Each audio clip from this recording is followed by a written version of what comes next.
Now I'm officially self-employed.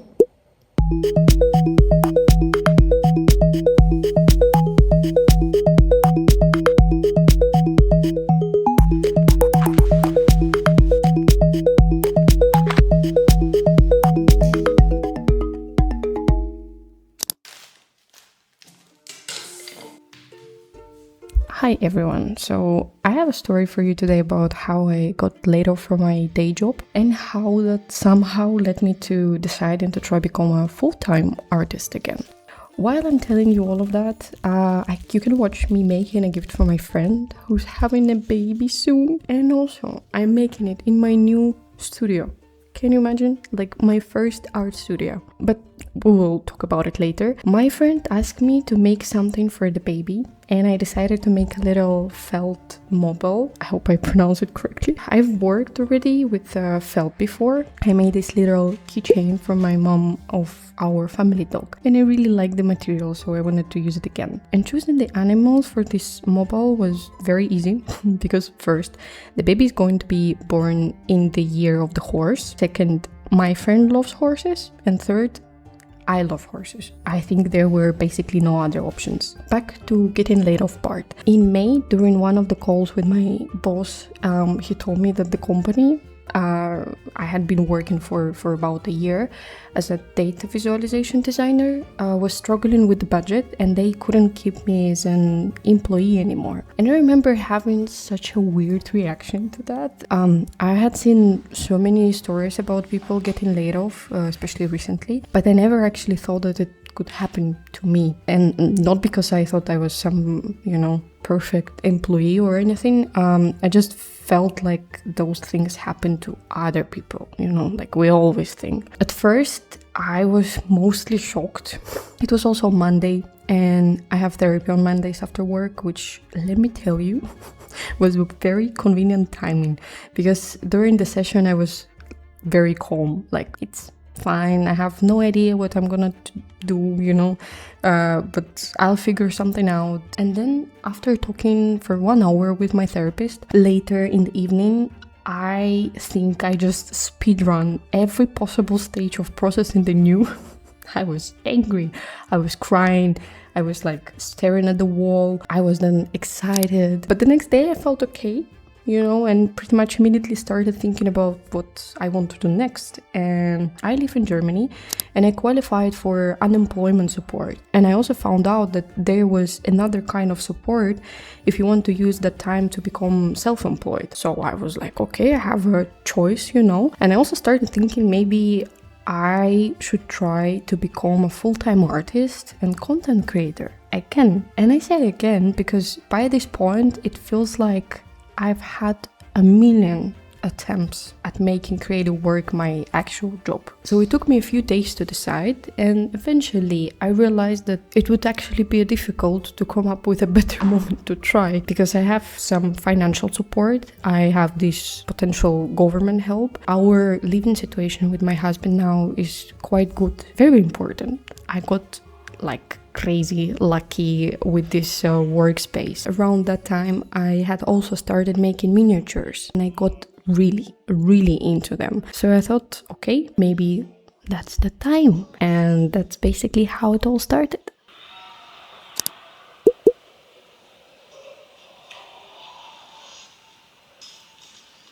Okay.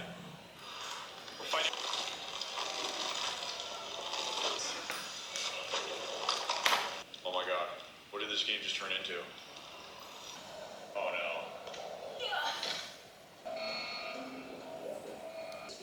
Okay. Yeah, cool. Okay, that's old news. That's old news.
Getting my own workspace was really one of the biggest things that affected my decision to go self-employed. I've never really had a room that was completely mine, because when I lived with my family, I shared the room with my grandmother, and then I moved in with my husband, so obviously we shared our space there too, and my workspace was always part of something else, like bedroom or living room or kitchen, like any room. And now, for the first time, I can wake up, make coffee, and then actually leave and go to another room to work, because the separation between a place where I live and a place where I work feels exactly as good as I imagined it in the past.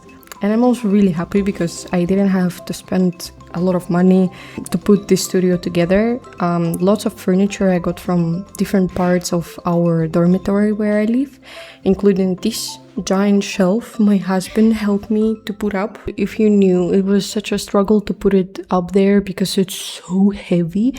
It's insane. You will see it now.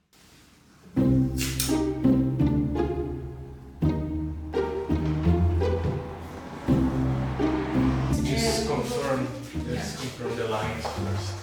So you have that line there, and then this line.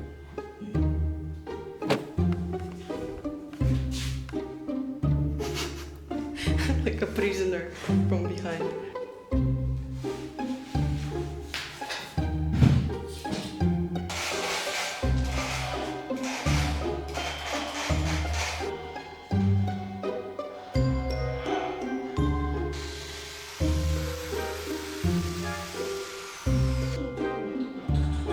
But not to the side.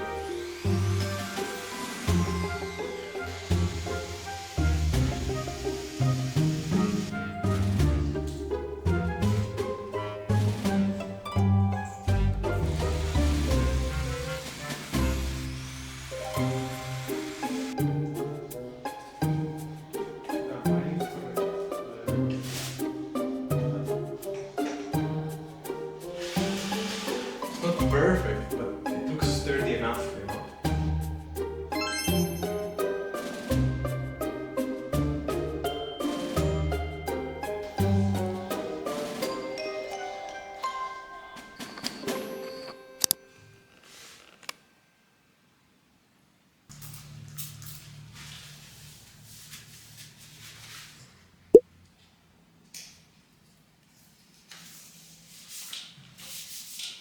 I also painted one wall green. Didn't do a great job, but still, I don't normally look up, so it's fine. I also put this fake floor, it looks like a parquet, but it's not. It's just vinyl stickers.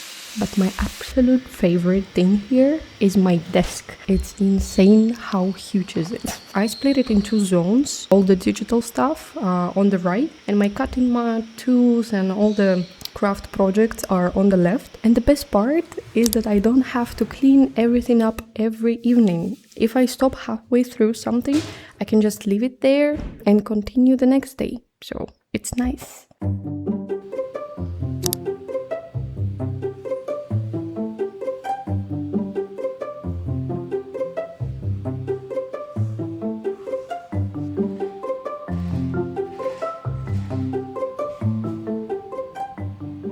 To apply for the government support, one of the main things I needed was a business plan. When I started writing it, I thought that the hardest part will be, the financial forecast or the marketing strategy or explaining how I was going to find clients. But no, the hardest question was, what do I actually want to do? Because I've spent years doing a little bit of everything. I drew and animated for several years. I worked on game animation, I animated my own illustrations and even a comic. So does that mean I'm an animator? But then I also spent around 6 years making YouTube videos, being on camera, making content, streaming, running social media. So maybe content creation is the thing. But I also always make things with my hands. I've done handmade gifts, products for my little art shop, all the kinds of random crafts. And over the last couple of years, I realized that I don't really want my entire creative life to exist inside a screen anymore. It's partially related to my already high screen time, and part of it is everything happening with AI and digital creative work. So it made me want to move more toward physical objects, and then miniatures appeared. I've made only a few so far, but the idea of making content around making dioramas just connected all of these different parts of my experience, and eventually all of that turned into one phrase in my business plan: mixed media visual storytelling. And at first it was practical because I needed somehow to explain how my background in all of these spheres could connect with miniatures, but also it was really important for me personally because it made something click inside me. I always felt like I'm jumping from one thing to another, and I'm, all over the place creatively. And then I realized that all of it is just connected by storytelling. I don't know if it's the right feeling to describe, but I felt like at peace. So the business plan itself ended up being around 60 pages, which was definitely more than necessary. Basically, my entire July became just writing, rewriting, translating, and then sending documents.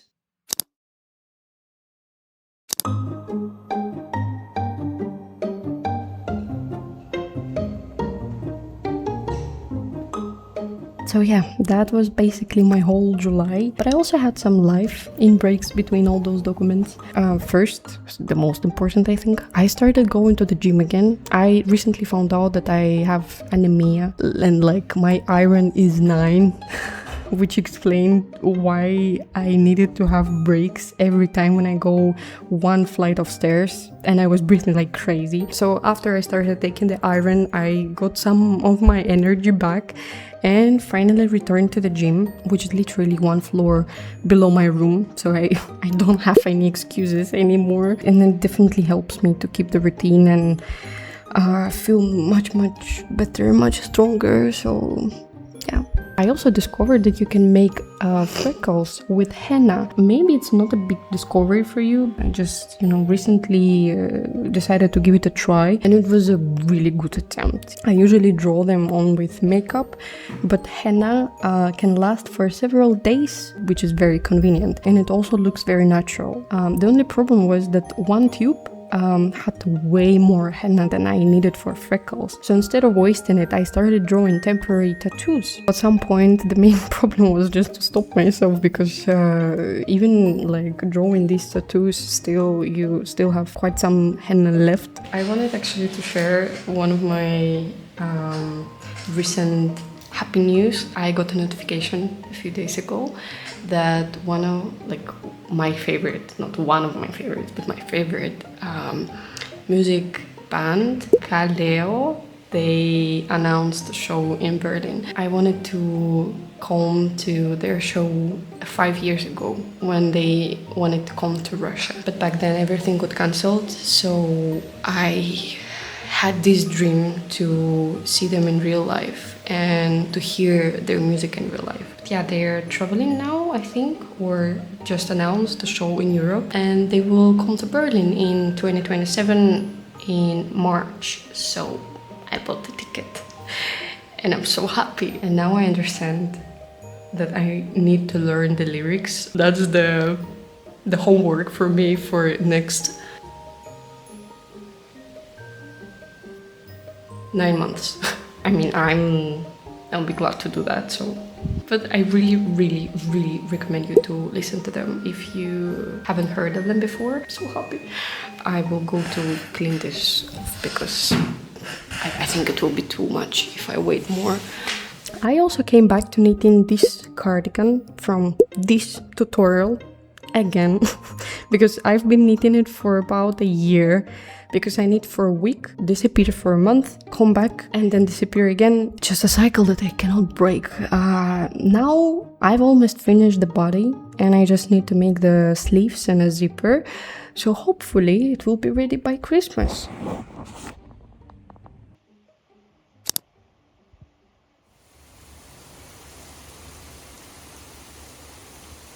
I also watched the best musical ever, the epic about Odysseus. I think this was maybe my 4th or 5th time, and every single time I cry. Every time. I also went to see the Odyssey. Is it correct to say it like that? Yeah, I went to the cinema to watch the movie from Christopher Nolan, and I really liked it. I totally get that people who love the musical might not like the movie, but I was keeping in mind that these are 2 separate works, or rather like 2 different interpretations of the same myth, and I like both of them. But really, the one that actually makes me cry is the musical. And now that I'm thinking about what diorama I want to make next, epic is actually one of the ideas I keep coming back to. So just letting you know.